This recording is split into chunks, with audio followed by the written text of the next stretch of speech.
So I want to say something that I think is interesting, and I've heard this argument against Christian witches from both other Christians towards them and also other witches towards them. So people sometimes say to those people, you cannot be a Christian witch, you can't be a Christian who practices witchcraft because the Bible says, do not suffer a witch to live.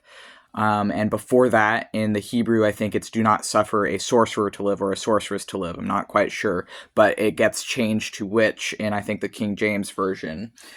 Don't suffer a witch to live. Do not suffer a witch to live. And so I've actually heard both Christians use that passage, since it was a passage used to justify torturing and killing witches. But also in the modern day, that passage gets used to tell Christian witches, you are not a real Christian.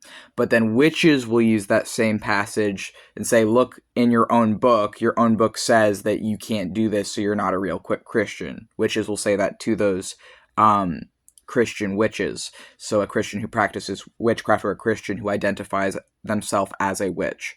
And what I personally believe is I would never tell someone else that they're not a real witch. Well, it depends. Maybe I would. If they're literally just fucking harming other witches, then I would be inclined to do that. But I think calling anyone a fake anything doesn't really work. It doesn't really do anything because these are all belief systems. It's if they believe they are, then they are, right?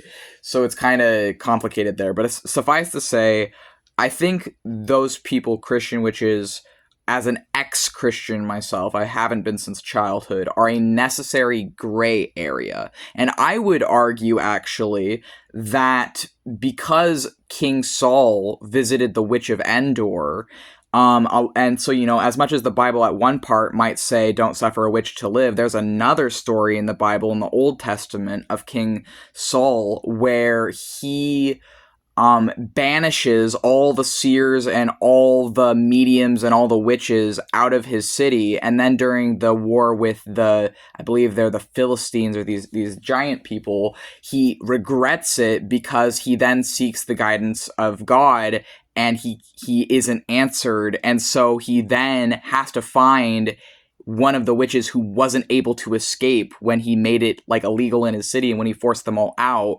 And he finds the Witch of Endor, which is a witch who wasn't able to escape this own king's ruling, and then he goes to her for guidance and is able to get the guidance he needs to proceed with the war.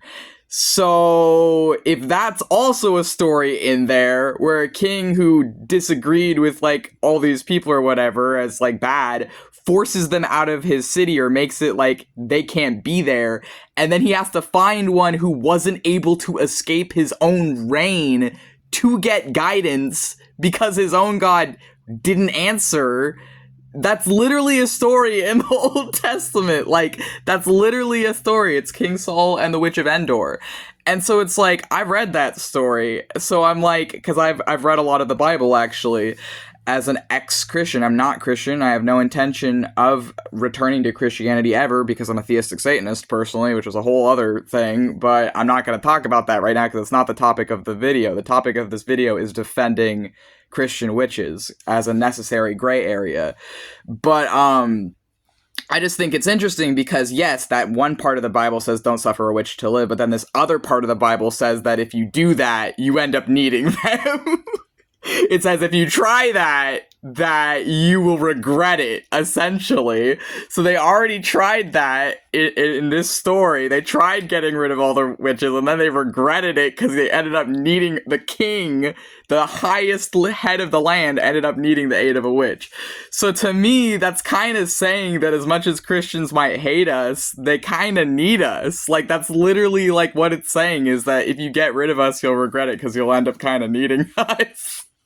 Which is that's messed up, but it's fucking in there. So it's yeah, there's this other part that says that we should die, essentially, but then there's that part that says if you try that, you'll regret it because you'll end up needing us, because that's what happened to King Saul. So I'm just so essentially, because of that story, and the same way people use the line "don't suffer a witch to live" from the Bible, both both Christians and witches use that line to tell Christian witches that they aren't real witches or that they're not real Christians, that you can't be both. What I would say is I would use the story of King Saul and the Witch of Endor to say, maybe you can be. But additionally, outside of that story, there's actually a long history of Christians practicing witchcraft and of some, obviously not the majority, but a minority of Christians practicing witchcraft. And there's also a long history of Jewish mysticism and Jewish witchcraft that I think to say that these people just aren't real witches kind of erases their history. And so to me, you know, obviously it doesn't affect me as a theistic Satanist and as an ex-Christian who doesn't believe in the Christian God anymore. However, I still have empathy for these people, and I still personally feel that they're a necessary gray area, and that's why.